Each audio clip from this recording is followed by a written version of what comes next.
chers amis, après avoir abordé le dégrappage des pièces, nous allons aborder les bavurages des pièces. N'oubliez pas qu'avant chaque session, comme nous avons fait un premier dégraissage, de vous laver les mains. Comme je l'ai dit dans une autre vidéo, le second dégraissage se fera après et on portera des gants en latex, mais pour le moment, avant chaque session, lavez-vous les mains. Le bavurage va consister à enlever les restes de grappe. Voilà, vous voyez un reste de grappe ici, un reste de grappe là. Voilà, et généralement cet ébavurage se fait au cutter.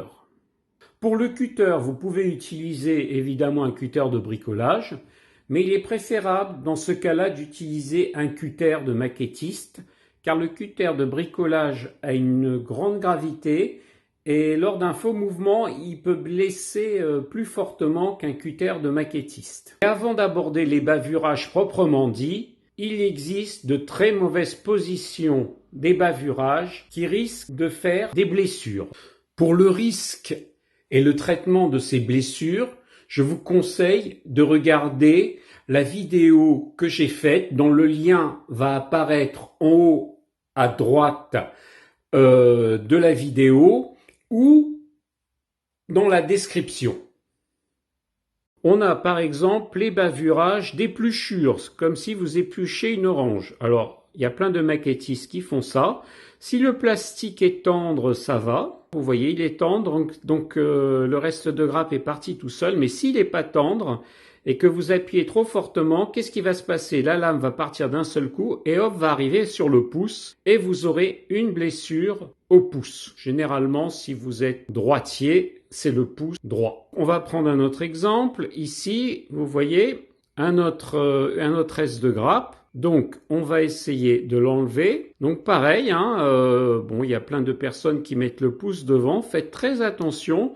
Moi, dans ce cas-là, ce que je fais, au lieu de mettre le pouce juste à la réception, je le mets de côté. Vous voyez? Et là, je peux enlever le reste de grappe. Donc, si je reprends une autre pièce, et plus les pièces sont petites, plus c'est délicat. Donc, si vous mettez votre pouce là, parce que c'est pratique pour exercer une pression. La lame va partir trop vite si le plastique n'est pas tendre. Vous voyez? Donc, elle va couper le bout qui reste, mais va partir trop vite et hop, va blesser le pouce droit. Plus la pièce est petite, effectivement, vous n'aurez pas le temps d'enlever le pouce, ça va partir très vite. Donc, c'était la première technique de beaucoup de maquettistes, c'est-à-dire la technique comme pour éplucher une orange. Maintenant, si je reprends le fuselage, vous voyez effectivement un bout de reste de grappe ici. Certains maquettistes effectivement font la technique de l'épluchure de l'orange, mais mettent leurs doigts, vous voyez, ils mettent leurs doigts directement sur la lame. Ce qui fait qu'une partie de la lame est sur le pouce et ce pouce va aussi servir pour mettre la pression pour que la lame puisse glisser. Ce qui fait que si la lame ripe d'un seul coup, non seulement la blessure va arriver au niveau du pouce droit, mais comme le pouce droit était déjà sur la lame, eh ben la blessure va être plus importante. Donc quand vous découpez, le pouce droit, essayez de le mettre très à distance et jamais sur la lame. Bon, maintenant, si vous avez du mal et vous avez besoin du bout de la lame pour ébavurer et que vous devez mettre votre pouce ici, ce qui est une mauvaise idée pour moi, il y a une solution. Vous prenez du papier adhésif et vous allez l'enrouler sur le premier bord de la lame. Là, comme vous le voyez, j'ai entouré une partie de la lame du cutter par de l'adhésif. Donc là, comme vous le voyez, vous pouvez mettre le doigt sur la lame. Évidemment, ça protégera votre pouce, mais si ça ripe, il y a une partie de la lame qui peut blesser une partie du pouce, mais moins gravement. Donc si vous tenez à mettre votre pouce sur la lame, mettez du papier adhésif sur une partie de la lame. Maintenant, j'ai vu des façons de faire encore plus catastrophiques, bon, même si la plupart des cas ça cause pas de blessure. C'est tout simplement des gens qui mettaient leurs doigts sur la lame. Pour enlever l'ergot, ils mettaient le pouce gauche et voilà, donc on va enlever l'ergot. Vous voyez ici, non seulement le pouce droit peut être blessé si la lame glisse fortement, mais elle va atterrir sur le pouce gauche. Donc vous aurez 2 doigts blessés. Donc dans ce cas-là, si c'est une petite pièce, prenez-la comme ça. Évitez de faire la technique de l'épluchure d'orange, ou mettez votre doigt vraiment à distance ou de côté, et vous pourrez éplucher effectivement, tranquillement, la pièce qui reste. Ne faites surtout pas ceci, comme je vous ai montré, avec un pouce à la réception, le pouce sur la lame, et qui attend là, donc les 2 pouces sont blessés là, inévitablement, si ça part d'un seul coup. Comme vous le voyez sur ce manche à balai, il reste un morceau de grappe ici. Et donc attention à cette position ultra dangereuse. Il y en a qui mettent la lame comme ça et qui essayent d'enlever le morceau de grappe comme ça. Qu'est-ce qui va se passer? La lame va riper, une partie de ce pouce-là va être blessée, le doigt derrière va être blessé et si ça part trop vite, l'autre doigt ici va être blessé. Vous aurez 3 doigts blessés. Donc ça aussi, c'est à éviter. Mais il y a une façon sûre de ne pas se blesser lors de l'ébavurage, c'est d'avoir un équipement de protection individuel. Et je vais vous en montrer un. Donc, pour ne pas se blesser du tout, il existe un équipement de protection individuelle pour le maquettiste. Comme on verra, il y en a plusieurs. Celui-là fait partie de cet équipement individuel de protection qui est le gant en cotte de maille. Donc je vais mettre les gants. Alors c'est par seulement un exemplaire, il n'y a pas de paire de gants en cotte de maille. Voilà. Ça, c'est la main où on risque de se blesser et le gant en coton, c'est la main qui va manipuler. Voilà. Donc vous voyez, si vous voulez ébavurer ce reste de grappe, et que vous mettez votre pouce devant, ça peut être un reste de grappe ici aussi, si ça ripe, ça va arriver directement sur le gant en cotte de maille et vous n'aurez pas de blessure. Donc, ce gant-là est très utile pour éviter les blessures lors de l'ébavurage. Il peut se porter indifféremment à gauche ou à droite. Après tous ces conseils, nous allons poursuivre sur l'ébavurage des pièces que nous avons dégrappées dans une vidéo ultérieure, dont le lien apparaît en haut à droite de l'écran ou dans la description. Avant d'ébavurer ces pièces, je vous conseille vivement d'acheter un casque-loupe. Un casque-loupe, c'est ça, ça se porte sur la tête. Par exemple, celui-là, je l'ai acheté, je crois, 19 € à Amazon. Il y a plusieurs grossissements. Alors, il y a le grossissement 1,5, le grossissement x3. On peut avoir aussi le grossissement avec la petite loupe x 8,5 et le grossissement x 10 en mettant tout cela. Mais généralement, le grossissement x 1,5 ou x 3 est suffisant. Et l'avantage de ce casque-loupe, et c'est très important, il y a une lumière. Une lumière en plus qui peut se tourner. C'est très très important ce casque pour le ponçage, pour le dégrappage, pour les bavurages dont on va parler aujourd'hui, mais vous verrez que ça sera très important ultérieurement. Donc munissez-vous de ce casque. C'est vrai qu'on va faire là un avion au 1/72e. C'est plus petit qu'un avion au 1/48e où les pièces sont un peu plus grosses. Le premier ébavurage va être le tableau de bord. Ce que je vous conseille, c'est tout simplement de le laisser sur le tapis de découpe et avec votre casque-loupe, s'approcher tout doucement de la pièce, de la partie à dégrapper et dégrapper avec un cutter. Donc ça, il ne vaut mieux pas le toucher avec les mains, on ne se blessera pas. Ou effectivement, vous prenez votre doigt et vous coupez avec le cutter, comme ça. Alors on peut se blesser, mais c'est plus rare dans cette position-là. Mais dans le doute, Vous pouvez mettre votre gant en cotte de maille et appuyer sur la pièce, voilà. Et voilà, et il n'y a plus qu'à dégrapper. Je vais poursuivre ça au casque loupe, c'est très difficile de vous montrer avec un casque loupe pour faire la vidéo. Donc j'ai dû utiliser le grossissement x10 de mon casque loupe pour ébavurer le tableau de bord. Donc ce tableau de bord, on va le mettre dans la case numéro 1 de notre rangement. Et on va prendre maintenant les fuselages.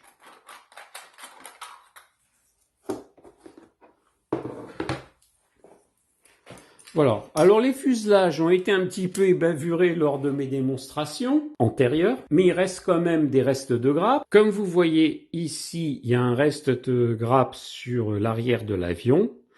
Là, le mieux, effectivement, c'est d'utiliser la méthode de l'épluchure d'orange avec un gant en cotte de maille. Toujours être muni du casque loupe et on va donc ébavurer la pièce.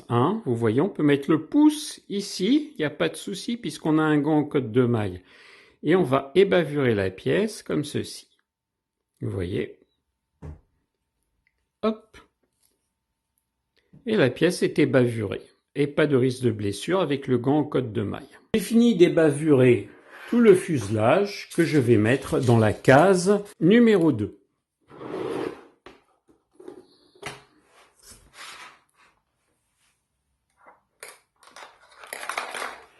Maintenant, je vais sortir des pièces du cockpit. Voilà.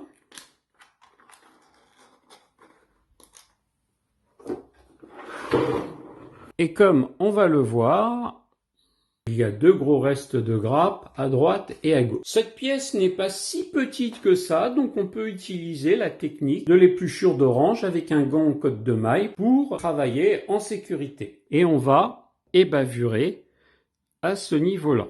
Voilà, hop. Voilà. Et c'est parti, et la pièce est ébavurée. Il reste un petit quelque chose, mais ça va faire partie du ponçage. Donc là, nous avons ébavuré la pièce d'un côté, mais il reste un morceau de grappe de l'autre côté. Et je vais en profiter pour vous montrer une troisième technique d'ébavurage qui est utilisée par certains maquettistes et qui ne représente absolument aucun danger. Mais bon, il faut avoir un matériel un petit peu plus cher. Je vais vous montrer ça tout de suite. Comme je vous l'ai dit, on peut dégrapper avec une pince de maquettiste à 9 €.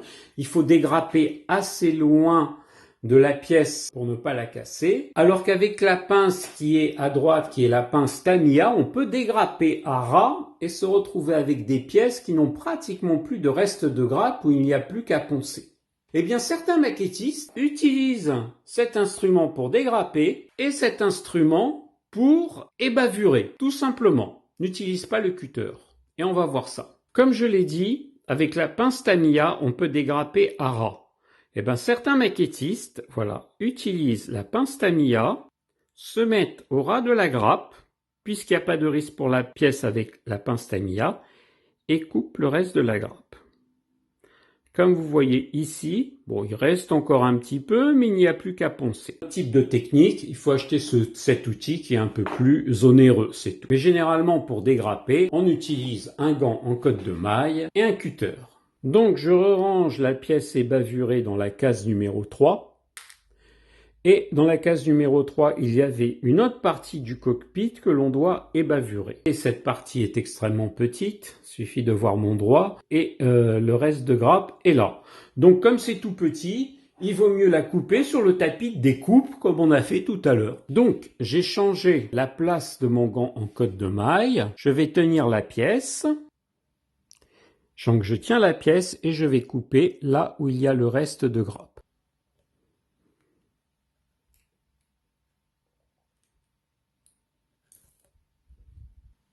Donc voilà, la pièce a été ébavurée, il n'y aura plus qu'à la poncer. On fera ça dans une vidéo ultérieure. Voilà une autre pièce du cockpit qui est très petite. On voit bien le reste de grappe des deux côtés. Et là, malgré toute notre bonne volonté pour porter le gant en cotte de maille, c'est très difficile. Donc comme vous le voyez, cette pièce est toute petite, le reste de grappe, il est là.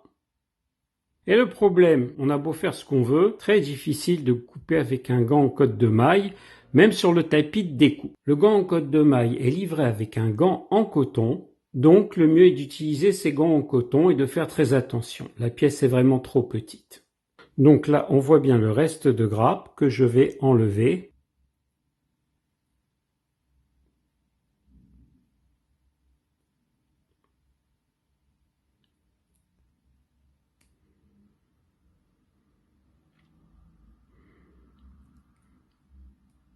Voilà, il n'y aura plus qu'à poncer par la suite. Le gant en coton ne protège pas autant que le gant en cotte de maille, mais vous protège quand même pour les toutes petites pièces. Dernière pièce à ébavurer pour le cockpit qu'on avait vu ensemble est le manche à balai. Comme vous voyez, il est tout petit et a un morceau de grappe qui dépasse par là. Là aussi, c'est pareil, même si on fait ça sur le tapis de découpe, c'est très difficile à tenir avec le gant en cotte de maille. Donc on va utiliser le gant en coton. Donc, je tiens bien la pièce et je viens découper. Vous voyez, bon, c'est un peu difficile sur ce manche à balai.